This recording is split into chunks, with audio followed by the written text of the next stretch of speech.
गिरना भी अच्छा है, कि गिरना भी अच्छा है, औकात का पता चलता है, बढ़ते हैं जब हाथ उठाने को तो अपनों का पता चलता है। So hello and welcome to the divine world of education. I am your mentor Kartik Shukla. और जैसा कि मैंने तुम्हें आज का ज्ञान दिया कि कभी आप अपनी लाइफ में अगर फेल हो रहे हैं तो ये समझ जाइएगा कि वो फेल होना आपके लिए बहुत ज्यादा जरूरी था। ठीक है, फेल होना बहुत ज्यादा जरूरी था। इसका मतलब ये है कि कई बार जैसे गिर गए हो तो गिरोगे तभी तो उठ के खड़े होगे। ठीक है, फेल होगे तभी तो तुम्हारे अंदर पास होने की एक ललक जागेगी, पास होने की एक चिंगारी लगेगी तुम्हारे अंदर कि नहीं, मेरे को पास होना जरूरी है। साथ ही में एक चीज मैं तुम्हें जरूर बताना चाहूंगा, जब भगवान तुम्हारी परीक्षा लेता है और जब तुमको उसमें 0 नंबर देता है यानी फेल करता है, तब तुमको तुम्हारे जो वास्तविक क्या कह सकते हो वेल विशर है उनका पता चलता है। ठीक है, वास्तविक वेल विशर से कहने का मतलब मेरा है यहाँ पर दोस्तों के। ठीक, एक तुम्हें बहुत अच्छी इंग्लिश की पोएम है कि अ बेस्ट फ्रेंड और a good friend is better than 1000 of books. इसका मतलब ये है कि एक अच्छा मित्र 1000 अच्छी किताबों के बराबर होता है। ठीक है, उससे कई ज्यादा बेटर होता है। तो कहने का मतलब ये है दोस्ती ऐसी रखो जो तुम्हारे बुरे वक्त पे तुम्हारा साथ जरूर दे। भले ही अच्छे वक्त में वो खड़ा है नहीं खड़ा है, दैट वो दूसरी बात है। अगर तुम्हारा वक्त अच्छा होगा तब तो तुम उसको नहीं भूलोगे, और तुम्हारा वक्त बुरा होगा तो वो तुमको नहीं भूलेगा। आई बात समझ में? सो तुम्हारे लिए आज का ज्ञान बस इतना ही। जैसा कि तुम टॉपिक देख रहे हो, आज हम पढ़ने वाले हैं डीएनए वर्सेस आरएनए। क्या है, अगर इन दोनों का कंपटीशन कराया जाए, कंपटीशन मतलब ऐसा नहीं कि मैं डांस कंपटीशन करा रहा हूँ, डांस इंडिया डांस करा रहा हूँ या इंडियन आइडल करा रहा हूँ। कंपटीशन मतलब अगर इन दोनों के बीच का डिफरेंस एक निकाला जाए तो क्या चीज सामने आएगी, क्या चीज सामने आएगी? सबसे पहले तो तुमको ये चीज पता है कि डीएनए कैसा है, डीएनए कैसा है। अब लिखते हैं, ठीक है, वो बहुत ज्यादा साइड में था। अब देखते हैं कैसा है डीएनए हमारा। हम सब जानते हैं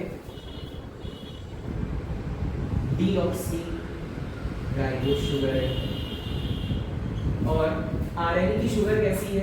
राइबोस। ठीक, आरएनए की शुगर कैसी है? राइबोस है। प्लस एक चीज और बताओ, तुमको मैंने बताया है कि डीएनए में क्या होगा? थाइमिन होगा। पिरिमिडीन क्या होगा डीएनए में? थाइमिन। और आरएनए में क्या होगा? यूरेसिल। ये चीज अगर नहीं तुम्हें पता है तो याद कर लेना। डीएनए आरएनए में पिरिमिडीन जो होता है वो यूरेसिल होता है। वैसे मैंने तुम्हें ये चीज लिखवाई है, जब मैंने तुमको वो सारा पूरा डीएनए और आरएनए का वो बताया था ना, याद आया कि नहीं याद आया? उसका पूरा कंपोजिशन, ठीक है, कि कैसा नाइट्रोजनस बेस है, कैसा तुम्हारा एडेनिन है, प्लस वो उसके साथ फॉस्फेट ऐड होगा तो क्या बनेगा, उसमें शुगर ऐड होगी तो क्या बनेगी। सो बेसिकली थाइमिन की जगह पे वहां पे क्या है? यूरेसिल है। डीऑक्सीराइबोस शुगर है और यहाँ पे शुगर कैसी है? राइबोस है। एक चीज और बता दें, डीएनए जो होगा वो एक लेस रिएक्टेड है, लेस रिएक्टेबल है, और आरएनए जो होगा वो कैसा है? मोर रिएक्टेबल है। अब दूसरा पॉइंट बताते हैं, फिर इन दोनों पॉइंट को एक साथ क्या करेंगे? एक्सप्लेन करेंगे। दूसरा पॉइंट ये है कि मोर स्टेबल, और जब आरएनए की बात करेंगे तो आरएनए कैसा है? लेस स्टेबल है। क्यों? ये बात हमने इसलिए लिखी कि लेस रिएक्टेबल, ये दोनों जो पॉइंट्स हैं ये आपस में कोरिलेट करते हैं। ठीक है, कैसे कोरिलेट करेंगे? बात समझते हैं। जैसे मान लो कि एक सेल के अंदर हमने बात की, ये क्या है? एक सेल है। सेल के अंदर क्या प्रेजेंट है तुम्हारा? डीएनए प्रेजेंट है। ठीक है, और वहीं पे क्या प्रेजेंट है? आरएनए प्रेजेंट है। अब आरएनए को जब भी मौका मिलेगा, आरएनए को जब भी मौका मिलेगा तो वो क्या करेगा? राइबोसोम्स के पास जाकर के प्रोटीन बना लेगा। राइबोसोम के पास जाकर के क्या बना लेगा? प्रोटीन बना लेगा। लेकिन वहीं जब डीएनए की बात करोगे, जब डीएनए की बात करोगे तो डीएनए क्या करेगा? डीएनए तो पहली चीज अपने आप को बढ़ाने की कोशिश करेगा। डीएनए क्या करेगा? अपने आप को रेप्लिकेट करता है ना, डीएनए अपने आप को रेप्लिकेट करेगा, और फिर क्या होता है? फिर एक स्ट्रैंड का यूज करके क्या बनाता है? एमआरएनए बनाता है। तो मोर रिएक्टेबल कौन रहा? आरएनए रहा ना। मोर रिएक्टेबल कौन रहा? अपनी जगह पे डीएनए ही हमेशा रहता है ना। तो स्टेबिलिटी की बात जब होगी तो स्टेबल कौन रहेगा सबसे ज्यादा? डीएनए सबसे ज्यादा स्टेबल रहेगा। ठीक है, एक चीज और बता दें डीएनए के लिए एक बहुत तुम लोग सोचते हो ना डीएनए भगवान है, डीएनए भगवान नहीं है। डीएनए को DNA needs RNA primer for its replication. क्या लिखने का मतलब है कि डीएनए को जब अपनी रेप्लिकेशन करनी होती है, डीएनए को जब अपनी कॉपीज बनानी होती है, तो उसे आरएनए प्राइमर की जरूरत पड़ती है। अब मेरे से ये मत कहना कि सर प्राइमर का मतलब क्या होता है। अरे भाई यार, प्राइमर का मतलब क्या होगा? प्राइमर का मतलब ये एक प्राइमर है, ये दूसरा प्राइमर है, स्ट्रैंड, ठीक है, प्राइमर्स के होते। तो आरएनए कैसा होगा? आरएनए एक प्राइमर होगा, तो ये 5' से 3', तो एक क्या होगा? आरएनए प्राइमर, ठीक है। आरएनए प्राइमर इतना छोटा सा भी हो सकता है, इतना बड़ा सा भी हो सकता है, तो आरएनए प्राइमर की जरूरत पड़ती है। वही जो है ये क्या करेगा? आरएनए क्या करेगा? आरएनए अपना प्रोटीन सिंथेसिस इजीली कर लेता है, ठीक है। इसको किसी की भी जरूरत ज्यादा नहीं पड़ती, इसको डीएनए की तो खास तौर से कोई जरूरत नहीं है, ठीक है। इसको डीएनए की कोई जरूरत नहीं है, अपना आरएनए बना करके सारे अपना पूरा फंक्शन कर लेते हैं, ठीक है। तो बेसिकली बात हमने इसकी ये कर ली। अब एक क्वेश्चन ये आता है कि जो जेनेटिक मटेरियल, अगर हम डीएनए को कह रहे हैं, सबसे पहले तो हमने ट्रांसफॉर्मिंग प्रिंसिपल्स के कुछ एक्सपेरिमेंट पढ़े थे, ठीक है। अब एक क्वेश्चन ये आता है कि जो जेनेटिक मटेरियल होता है उसमें ऐसी कौन कौन सी खूबियां होनी चाहिए, ऐसी कौन कौन सी खूबियां होनी चाहिए जिसकी वजह से हम ये कह सकें कि वो एक जेनेटिक मटेरियल है, ठीक है। तो जरा देख लेते हैं, उन खूबियों को भी देख लेते हैं। सबसे पहले तो it should be able to replicate, ठीक है, लिख लो जेनेटिक मटेरियल, जेनेटिक मटेरियल, आगे पूरा हेडिंग ये डाल देना, फीचर्स ऑफ जेनेटिक मटेरियल, ठीक है। तो फीचर्स ऑफ जेनेटिक मटेरियल में हम फर्स्ट पॉइंट ये लिखेंगे कि capability to replicate, capability to replicate. Second point हम क्या लिख सकते हैं कि it should be stable, it should be stable, ठीक। नेक्स्ट थर्ड पॉइंट और फोर्थ पॉइंट, 4 पॉइंट है, 4 पॉइंट बताएंगे, ये याद रखना। इसमें स्लो म्यूटेशन, म्यूटेशन क्या होता है? म्यूटेशन के बारे में आपको लास्ट लेसन में पढ़ाया था, लास्ट चैप्टर में पढ़ाया था। म्यूटेशन का मतलब होता है क्या? चेंजमेंट इन डीएनए सीक्वेंस, ठीक है। ये म्यूटेशन कैसा होता है? स्पीसीज लेवल पे भी होता है, जेनेटिक लेवल पे भी होता है, सब चीजें लास्ट लेक्चर में पढ़ा चुके हैं। अगर म्यूटेशन के बारे में कुछ जानते नहीं हो तो लास्ट वाला चैप्टर, लास्ट वाला लेसन जो है उसको जा करके देखो, उसके लास्ट के 2-3 टॉपिक्स में मैंने बताया होगा, ठीक है। ऐसा वाला एक स्ट्रक्चर बना करके बताया कि क्रोमोसोम किस किस लेवल पर म्यूटेट करता है, भूल गए हो तो याद कर लेना, ठीक है। तो और फोर्थ वाला होना चाहिए it express itself in form of Mendelian character, उसमें क्या चीज होनी चाहिए? Mendelian character. अब ये पॉइंट तुम लोगों के लिए थोड़ा सा नया है, कहने का मतलब ये है कि वो मेंडेलियन कैरेक्टर्स भी शो करना चाहिए। मेंडेलियन कैरेक्टर क्या होते हैं? कौन कौन से वो थे? हमारा डोमिनेंस था, ठीक है, डोमिनेंस था, सेग्रीगेशन था, और क्या था? इंडिपेंडेंट असॉर्टमेंट था। भूल गए फिर से? इंडिपेंडेंट असॉर्टमेंट था। तो देखो जो भी कोई डीएनए होता है, ठीक है, तो डीएनए देखो सबसे पहली चीज तो अगर मदर और फादर का क्रॉस हो रहा है तो मदर, अगर मान लो फादर के जो डीएनए है वो क्या है? डोमिनेंट है, तो फादर के डीएनए किसमें दिखेंगे? सन में दिखेंगे, तो डोमिनेंस शो हो गया। सेग्रीगेशन, सेग्रीगेशन सेग्रीगेट कर जाते हैं तो सेग्रीगेशन भी शो हो जाता है। इंडिपेंडेंट असॉर्टमेंट इंडिपेंडेंटली शो होते हैं, फीचर फिर से आ जाते हैं। तो ये सारी चीजें आप लोगों को मैं बता चुका हूँ पहले, बताई है कि नहीं बताई है? याद कर लेना, अगर नहीं पता है तो ये चीजें जाकर के आगे मत बढ़ो, यहीं से छोड़ दो, पहले पिछली चीज रिवाइज करो, उसके बाद आगे बढ़ना, ठीक है। तो आई बात समझ में? तो ये थे क्या features of a genetic material. अब एक चीज मुझे ये बताना कि डीएनए आपके इन चारों फीचर्स में खरा उतर रहा है कि नहीं?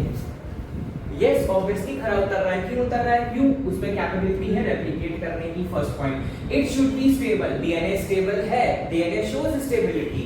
फिर उसमें स्लो म्यूटेशन होता है, डीएनए के सीक्वेंस बहुत कम होते हैं, और मेंडेलियन कैरेक्टर मैंने जो तीन तुमको फीचर्स बताए, सॉरी तीन तुमको लॉज बताए, वो भी उसके क्या कर रहा है? डीएनए उसको पूरी तरह से अप्लाई करता है। ठीक है, तो आई बात समझ में? तो हमने क्या पढ़ लिया कि features of genetic material, so we can easily say that DNA is a best or a well established genetic material. ठीक है, नेक्स्ट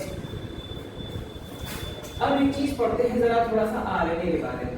ठीक है, आरएनए के बारे में जब भी देखो एग्जाम में आए ना, तो एक चीज और समझ लेना, मैं तुमको एक बहुत इंपॉर्टेंट बात ये बताने जा रहा हूँ कि एग्जाम में अगर जैसे मान लो कोई ऐसी चीज आती है जिसके बारे में आपके पास डिस्क्रिप्शन बहुत कम है, बहुत रेयर है और बहुत कम है, जैसे मान लो आरएनए ही है, आरएनए के बारे में भी मैं तुमको 2 से 3 पॉइंट यहाँ लिखवा दूंगा। बचे हुए पॉइंट जो है वो तुम कहां से उठाओगे? डीएनए और आरएनए के डिफरेंस से उठाओगे। वो भाई डीएनए आरएनए का डिफरेंस है, डिफरेंस क्यों बन गया? क्योंकि भाई आरएनए के कैरेक्टर्स ही वो है ना। तो अगर आरएनए के बारे में लिखने को आता है आपके पास, तो आप आरएनए के वो वाले कैरेक्टर्स भी लिख सकते हैं। ठीक है, आई बात समझ में? सबसे पहले तो हम आरएनए के लिए लिखते हैं, आपकी एनसीईआरटी में भी लिखा है, it is a first genetic material. इसका मतलब ये है कि सबसे पहले आरएनए की खोज हुई थी, बाद में डीएनए की खोज हुई थी। ठीक है, सबसे पहले आरएनए की खोज हुई थी, बाद में उसकी खोज हुई थी। अब देखो आरएनए का फंक्शन क्या क्या है? ठीक, इधर देखते हैं। सबसे पहले तो it helps DNA in replication. कैसे करेगा? अभी हम आज ही समझने वाले हैं। ठीक है, दूसरा it transfers information it transfers information into protein। क्या करेगा? प्रोटीन में ट्रांसफर करेगा। और सोचो और क्या हो सकता है? ठीक है, और क्या चीज हो सकती है? 3 टाइप के आपको आरएनए पढ़ने हैं, 3 आरएनए पढ़ने हैं आप लोगों को। कौन कौन से? सबसे पहले तो राइबोसोमल आरएनए होते हैं, राइबोसोमल आरएनए। ठीक है, एक होते हैं टीआरएनए, इनको कहा जाता है टी फॉर ट्रांसफर आरएनए। क्या कहते हैं? ट्रांसफर आरएनए कहते हैं। ठीक है, और एक और आरएनए होता है, उसको कहते हैं एमआरएनए। एमआरएनए यानी एम फॉर मैसेंजर। कौन सा आरएनए? Messenger RNA.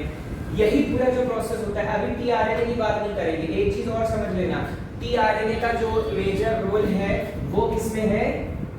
टीआरएनए और आरएनए का मेजर रोल है तुम्हारे ट्रांसलेशन में। किसमें है? ट्रांसलेशन में।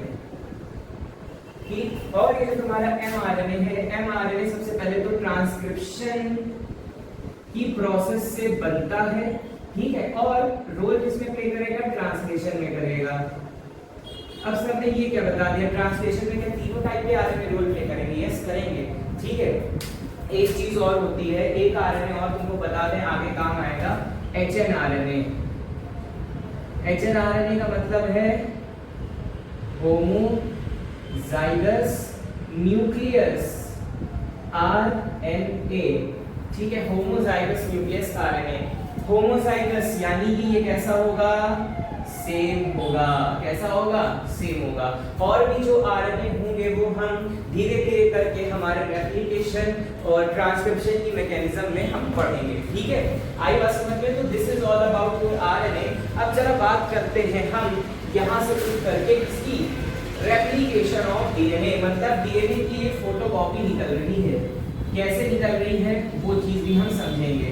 ठीक, आइए देखते हैं और आई होप अच्छे से समझ जाना। चलो,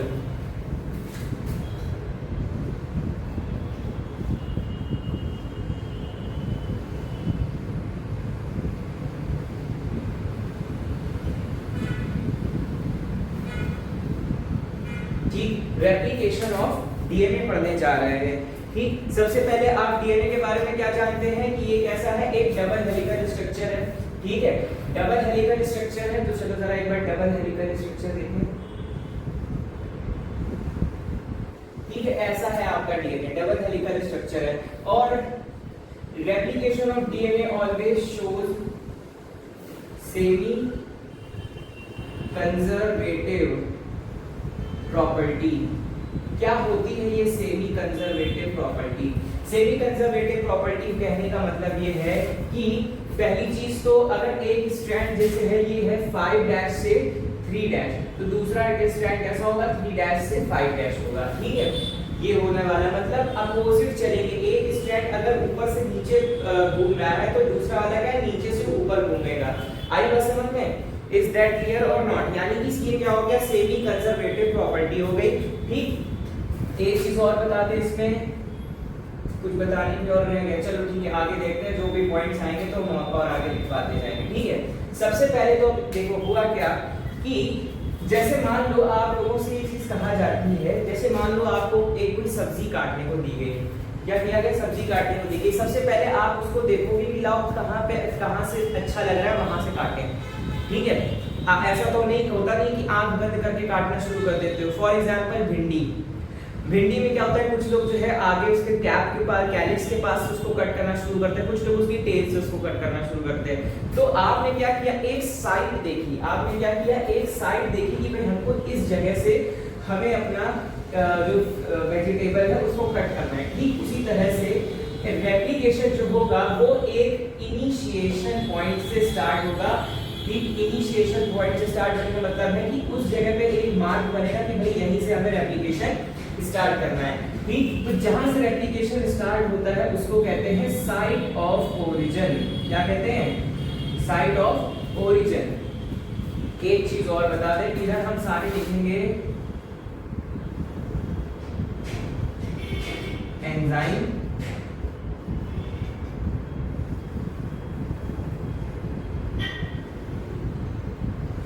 और इस तरफ लिखेंगे फंक्शंस।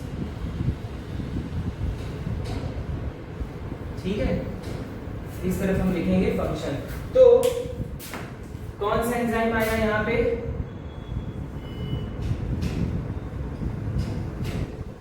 इनिशियल एंजाइम आया। इसने क्या किया, क्या बताया, साइट ऑफ ओरिजिन। क्या आया, साइट ऑफ ओरिजिन। ठीक है, साइट ऑफ ओरिजिन किसने बता दिया, इनिशियल प्रोटीन ने। ठीक, अब देखो हुआ क्या, यहाँ पर आ गया कि भाई इस जगह से हमको रेप्लिकेशन स्टार्ट करना है। तो अब एक चीज ये बताओ, अगर ये जो तुम्हारा डीएनए ऐसे है, ठीक है, अगर ये तुम्हारा डीएनए ऐसे है, जहां से मेरा ये कलावा है वहां से तुम्हारी साइट ऑफ ओरिजिन। ठीक है, अब क्या करेंगे, अब हाथ ऐसे तो इसमें तो जुड़ने नहीं वाला। इसका मतलब ये क्या करेगा, पहले अपने आप को खोलेगा। क्या करेगा, पहले अपने आप को धीरे धीरे खोलेगा। ठीक, तो डीएनए क्या करेगा, अपने आप को अनकॉइल करेगा। अभी डीएनए कैसा है, कॉइल्ड है, तो आगे चल के डीएनए क्या करेगा, अपने आप को अनकॉइल करेगा। कैसे अनकॉइल करेगा, अनकॉइल करने के लिए होता है हेलिकेज एंजाइम। एक चीज और समझ लेना,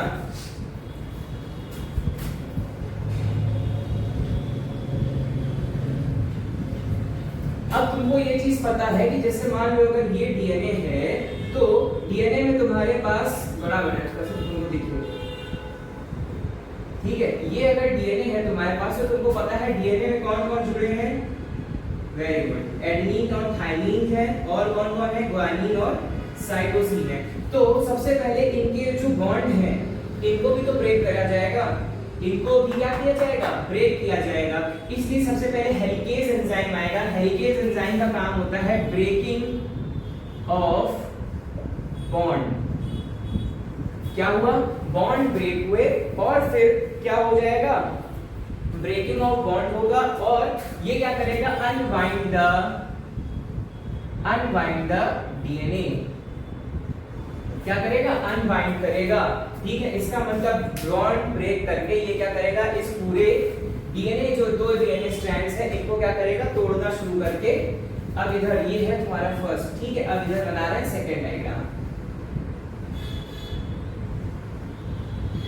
ये देखिए सर, हो गए हमारे स्टार्ट। ठीक है, फर्स्ट ये रहा, सेकेंड ये रहा। ठीक, अब क्या हुआ, इन्होंने देखो हेलिकेज एंजाइम का यूज हो गया, इधर भी लिख लेते हैं सब लोग। ठीक,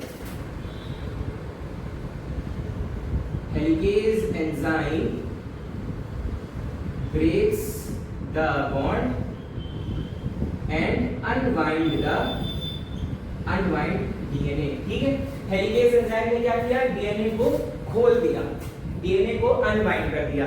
अब देखो, अब जो नेक्स्ट आएगा, नेक्स्ट अब देखो, अच्छा एक चीज जैसे मान लो ये होती, सपोज दैट तुम एक एग्जांपल लो रबड़ का, ठीक है, रबर बैंड का एग्जांपल लिया हम लोगों ने, तो क्या हुआ, रबर बैंड जैसे आप लोग अगर आपके पास अपने अपने घर पे रबर बैंड है, तो आप ये देखिए कि आप एक रबर बैंड को पकड़ के उसका एक जो ऊपर वाला हिस्सा है उसको वापस ऐसे रखिए, ठीक है, और उसको ऐसे घुमाते जाओ, घुमाने के बाद क्या करो, एकदम से छोड़ दोगे तो वो ऊपर वाला साइड मत छोड़ना, केवल नीचे वाला साइड छोड़ना।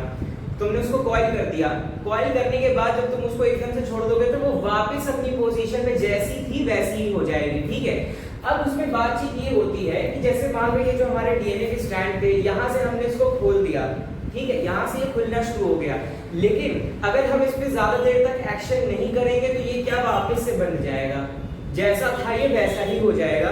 तो एक यहाँ पे प्रोटीन का यूज होता है, एक यहाँ पे एंजाइम आता है SSB, single strand binding protein. कौन सा प्रोटीन है, सिंगल स्ट्रैंड बाइंडिंग प्रोटीन, लिख लेना, सिंगल स्ट्रैंड बाइंडिंग प्रोटीन। इसका काम क्या होता है,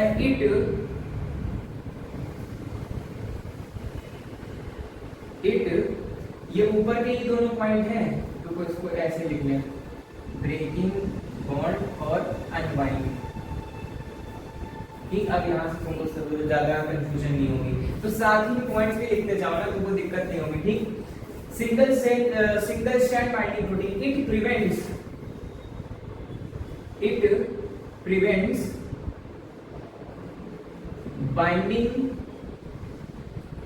बाइंडिंग ऑफ डीएनए अगेन, ठीक है। तो यहाँ पे डीएनए फिर से बाइंड ना कर जाए इसलिए कौन सा प्रोटीन यूज आता है, यहाँ पे SSB प्रोटीन आता है। कौन सा प्रोटीन आता है, SSB प्रोटीन आता है, जो क्या करता है, डीएनए को दोबारा बाइंड होने से अभी क्या करता है, रोक देता है, ठीक है। उसके बाद देखो अब क्या होगा, अब यहाँ पर जो है आरएनए प्राइमर आना शुरू हो जाएगा, देखो ब्लैक से दिखाते हैं, ठीक है, कि अब यहाँ पर आने वाला है तुम्हारा आरएनए प्राइमर। आरएनए प्राइमर आने से पहले आरएनए प्राइमेज एंजाइम आएगा। कौन सा एंजाइम आएगा, 4th number, RNA primase. RNA primase का काम क्या होता है, इट बाइंड्स आरएनए प्राइमर, कहां बाइंड करेगा, डीएनए में बाइंड करेगा, ये देखो,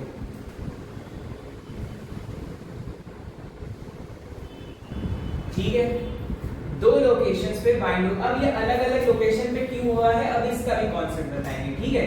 तो ये क्या चीज है, ये है तुम्हारा आरएनए प्राइमर, ठीक है, RNA primer binds with DNA by RNA primase, ठीक है, आरएनए प्राइमेज एंजाइम है, ठीक। अब देखो कहानी जब आगे बढ़ी, तो क्या हुआ, अब इन्होंने क्या करा, आरएनए प्राइमर आ गए, अब क्या आएगा, अब एक एंजाइम आएगा डीएनए पॉलीमरेज 3। कौन सा एंजाइम आएगा, डीएनए पॉलीमरेज 3, ठीक है, डीएनए पॉलीमरेज 3 आएगा। अब ये क्या करेगा, इस आरएनए प्राइमर को एज अ डीएनए आगे एक्सटेंड करता जाएगा, इलोंगेशन ऑफ डीएनए, ठीक है। देखो कैसे, ये तुम्हारा क्या था, ये थे तुम्हारे आरएनए प्राइमर्स। अब क्या हुआ, यहां पर आया आरएनए,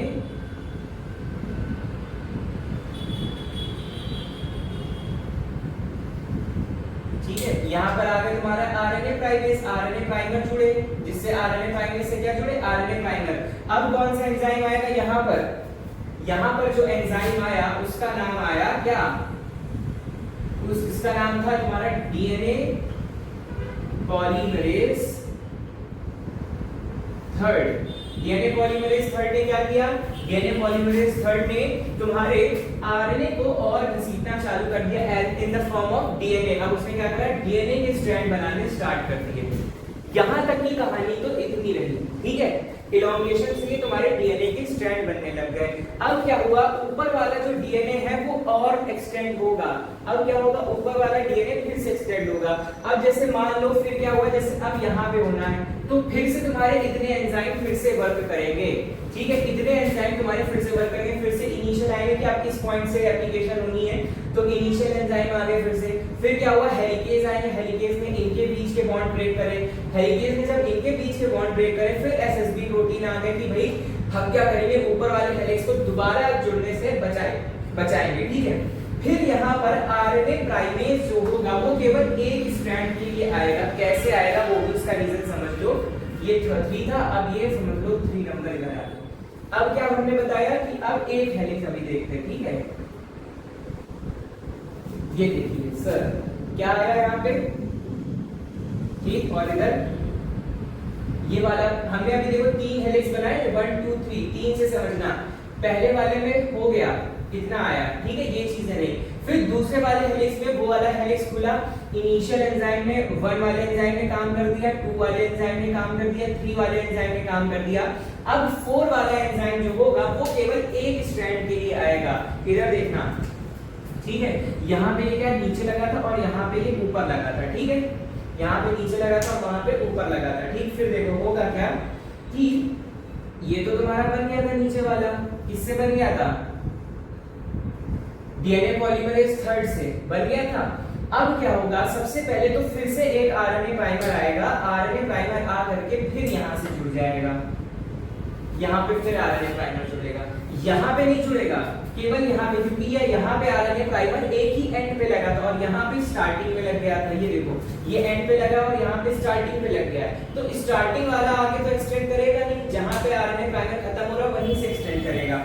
यहाँ पे उल्टा लगा था आरएनए प्राइमर, तो इसने क्या करा, अपने आप को ऐसे एक्सटेंड कर लिया। तो यहाँ पे ये नॉर्मली अपने आप को एक्सटेंड कर लेगा, लेकिन जब बात इस वाले की आएगी तब आरएनए प्राइमर एक बार फिर से ऐड होगा और आरएनए प्राइमर फिर से ऐड करने के बाद डीएनए पॉलीमरेज 3 आकर के फिर से ये डीएनए की सीक्वेंस बन जाएगी, ठीक है। तो क्या हुआ, फोर्थ वाला एंजाइम कहाँ पे यूज हुआ, यहाँ पे यूज हुआ, और फिफ्थ वाला भी यहाँ पे यूज हो गया, ठीक है। फिफ्थ वाला भी यहाँ पे यूज हो गया, ठीक है। आई बात समझ में, पहले ये चीज बताना, इतना सबको समझ में आ गया कि नहीं आ गया, आ गया वो सबको समझ में। तो अब हम आगे बढ़ते हैं, ठीक। अब देखते हैं अब क्या होगा, एक और एंजाइम होता है तुम्हारा टोपोआइसोमरेज। टोपोआइसोमरेज क्या करेगा, इस पूरी कॉइलिंग को रिलैक्स कर देगा। क्या करेगा, relax the coiling, relax the coiling, ठीक है। अब दोबारा से यहां पर लग जाएगा तुम्हारा टोपोआइसोमरेज, ठीक। पूरी कॉइलिंग को रिलैक्स कर देगा कि भाई तुम रिलैक्स रहो, हम कुछ अलग काम नहीं कर रहे, तुम फिर से वापस वैसी नहीं हो पाओगे, तुम्हारा समय खत्म होगा, तुम नए बॉन्ड्स बनाओ, ठीक है। अब देखो ये चीज जो तुमको एक ऐसे स्ट्रक्चर दिख रहा है, ठीक। अब ये आगे क्या करेंगे, ये वाला भी ओपन करते हैं, चलो ठीक। अब ये वाला भी ओपन करते हैं, ठीक। ये वाला ओपन करने जा रहे हैं, ठीक है। और उसके ऊपर भी होंगे तो वो भी बना लेंगे,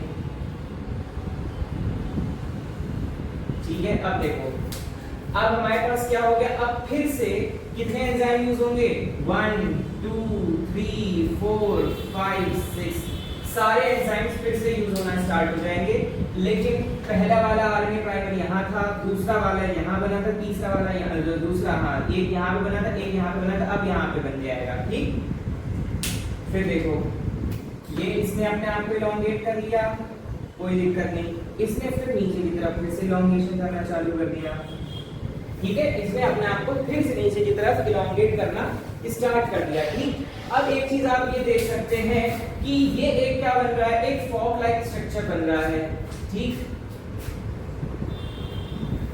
ये क्या बन रहा है, एक फॉक लाइक स्ट्रक्चर, खाने वाला फॉक, ठीक है। फॉक लाइक स्ट्रक्चर बन गया खुलते खुलते। तो जिस तरफ भी यहां पर देखना, अब यहां पे क्या चीज आएगी, तुम्हारा ये वाले जो जहां पे आरएनए प्राइमर लगा फिर डीएनए आया, फिर आरएनए प्राइमर फिर डीएनए, तो ये क्या हो रहा है, अल्टरनेट हो रहा है, आरएनए प्राइमर फिर डीएनए, आरएनए प्राइमर फिर डीएनए। तो इस वाले स्ट्रैंड को कहा जाता है लैगिंग स्ट्रैंड। क्या कहते हैं, लैगिंग स्ट्रैंड, ठीक। और जहां पे ये तुम्हारा पूरा एकदम कंप्लीट डीएनए बन रहा है, आरएनए प्राइमर से पीछे है, इसको कहते हैं लीडिंग स्ट्रैंड। क्या कहेंगे, लीडिंग स्ट्रैंड कहेंगे, ठीक है। फिर क्या होगा, एक और एंजाइम आएगा, उसको कहा जाता है DNA polymerase 1। It replace the DNA primer to RNA primer to DNA. अब देखो कौन सा एंजाइम आया, DNA polymerase 1 replace RNA primer to DNA. अभी तक ये क्या थे, आरएनए प्राइमर ही थे, अभी तक ये क्या थे, आरएनए प्राइमर ही थे। अब इन जगहों पे कौन सा एंजाइम यूज होगा, इन जगहों पे एंजाइम यूज होगा ये तुम्हारा 7th नंबर वाला, ठीक है। यहाँ पे कौन सा एंजाइम यूज हो रहा है, 7th नंबर वाला एंजाइम यूज होगा। और ये क्या बना देगा, अब ये क्या चीज बन गई तुम्हारी,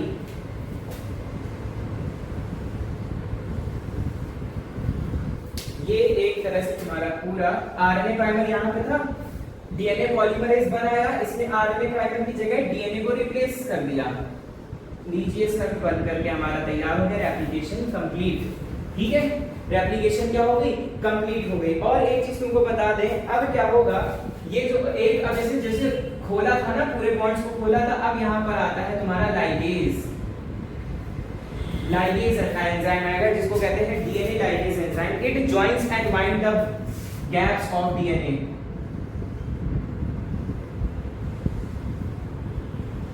binds the gap of DNA, ठीक है।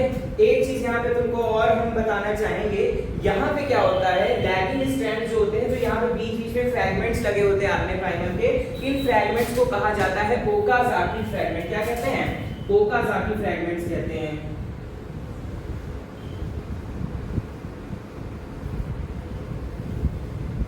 ठीक है, इनको क्या कहेंगे, ओकाज़ाकी फ्रैगमेंट कहेंगे।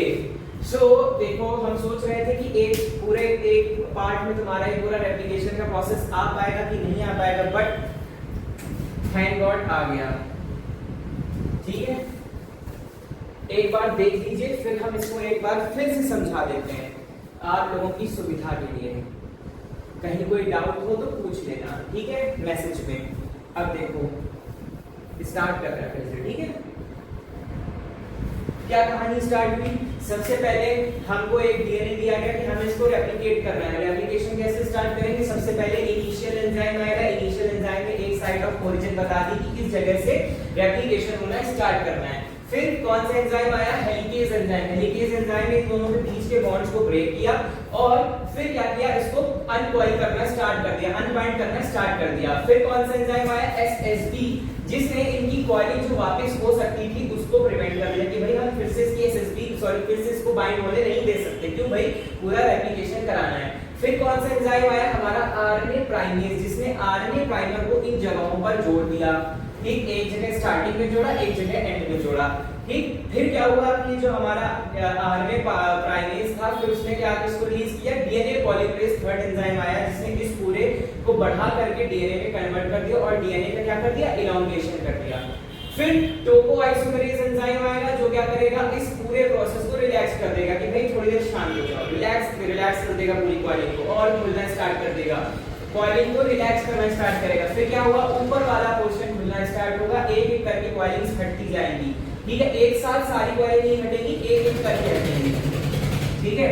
फिर ऊपर वाली कॉइलिंग खुली, ऊपर वाली कॉइलिंग में भी इनिशियल एंजाइम है, फिर हेलिकेज, एसएसबी, आरएनए, डीएनए और डीएनए पॉलीमरेज थर्ड और फिर टोपोआइसोमेरेज। यहां तक की पूरी प्रोसेस वैसे हुई।